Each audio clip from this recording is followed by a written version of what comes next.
Muslims, we give respect to the Quran, alhamdulillah. But many of us, they go beyond the limit.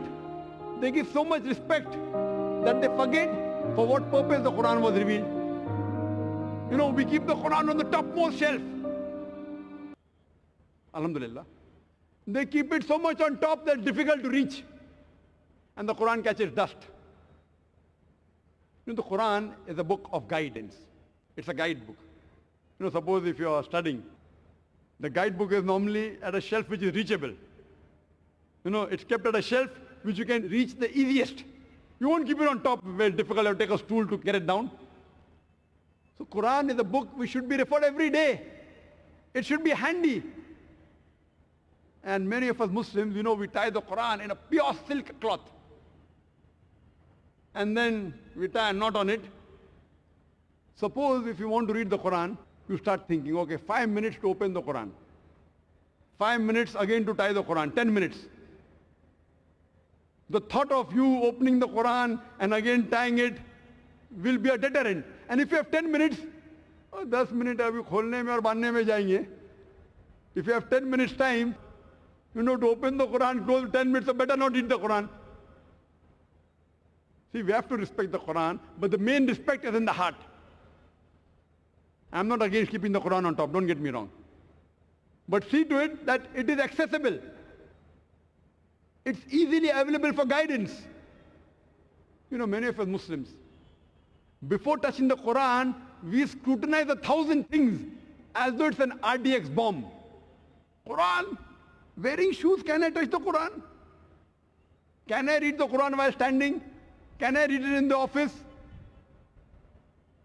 All these things, they prevent you from reading the Quran. We scrutinize the Quran as though it's an RDX bomb going to explode. The Quran is a book of guidance. So that's the reason many of us Indians object to, you know, the Arabs, mashallah, the way they treat the Quran, they give respect. But as though it's a guide, it's available. We Muslims keep it on topmost shelf. You know, in India, it's catching dust. And rarely will we find people, when they have 5 minutes, 10 minutes, they refer to the Quran. Because there is, you know, we have to have that frame of mind, and then we have to see 10 things. We can't be in shoes, we can't stand, and we have to have a hat over your head, etc., etc. See, many things are good, but don't make life so difficult that the main purpose of the Quran is for guidance is defeated. And very often if you go to the Gulf countries, you know, many of the Arabs, when they come for Salah a few minutes before, you find them taking the Quran and reading. In India, rarely will you find that. And suppose someone is reading in the first row, and someone takes the Quran and reads in the second row, there will be a person who will object. How can you read the Quran in the second row? The back is facing the Quran. Haram. Khalas. And if you have to sit in the mosque, and suppose at your home or in the mosque, if by mistake, if you happen to read the Quran while the back facing Qibla, khalas, you will get fatwa, haram. You know, you can't read the Quran with your back facing the Qibla, back facing the Kaaba. I've been to Haram several times in Makkah.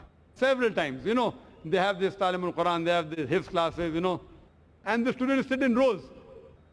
Many of the backs face the Quran of the other student who's carrying a Quran in the hand. And many a time the teacher is facing the Kaaba and the students' backs are facing the Kaaba. So where do they get this from? Which verse of the Quran, which hadith, I don't know. So we have to love the Quran, we have to respect, but we have to know that the main reason the Quran was revealed was for hidayah, was for guidance. Once there was an Indian Imam, very good Qari. He went to Saudi Arabia. And because he was famous, it was Maghrib time. So they told the Qari, they told the Imam, Imam, you lead the Salah. So the Indian Imam, he goes and he leads the Salah for Maghrib. He recites and he finishes the Salah.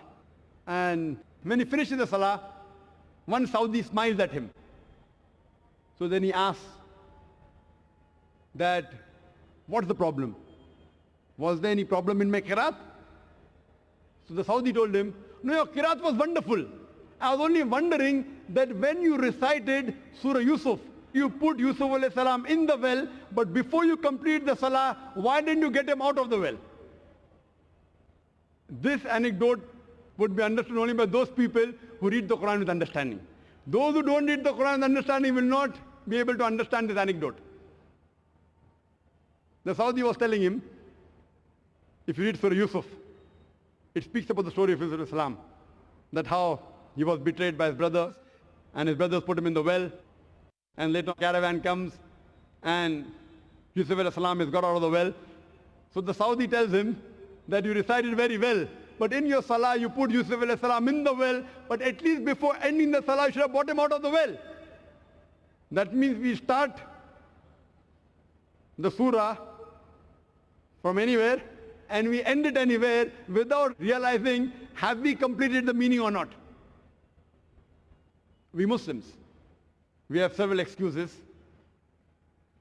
for not reading the Quran with understanding. And we always give excuses for not reading. We have the time to read books, volumes, memorize them, but the glorious Quran, which is the last and final revelation of Allah subhanahu wa ta'ala, unfortunately, we don't take out time to read the message of our Creator Allah subhanahu wa ta'ala.